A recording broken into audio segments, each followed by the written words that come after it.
નમસ્કાર એચકે ન્યૂઝમાં આપનું સ્વાગત છે। હું છું આપની સાથે કૃપાલી પરમાર। હવે જોઈએ આજના મુખ્ય સમાચાર। આગામી 1 સપ્ટેમ્બરથી ભાદરવી પૂનમ મહામેળા 2025નું આયોજન થવા જઈ રહ્યું છે।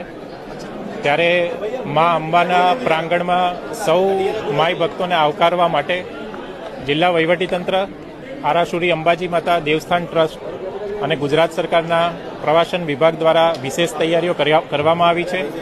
27 કરતાં પણ વધારે જે સમિતિઓ છે એ જિલ્લા વહીવટીતંત્ર દ્વારા બનાવવામાં આવી છે અને સમગ્ર મેળામાં વિસામો, ભોજન, ફાયર સેફટી, મંદિર સંચાલન, ગબ્બર સહિતની તમામ જે સુવિધાઓ ઉપલબ્ધ કરવામાં આવી છે।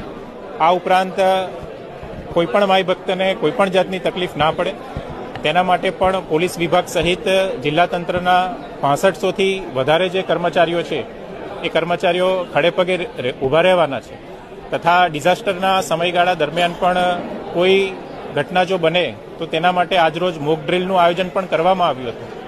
આ ઉપરાંત આ વખતે ભાદરવી પૂનમના મેળામાં જે વીમો કહેવાય તે વીમાનું કવરેજ ગયા વર્ષે 20 કિલોમીટર હતું, તેનો વિસ્તાર વધારીને આ વર્ષે તેનો વ્યાપ સમગ્ર ગુજરાત રાજ્યની હદ પૂરતો કરવામાં આવ્યો છે। ધન્યવાદ।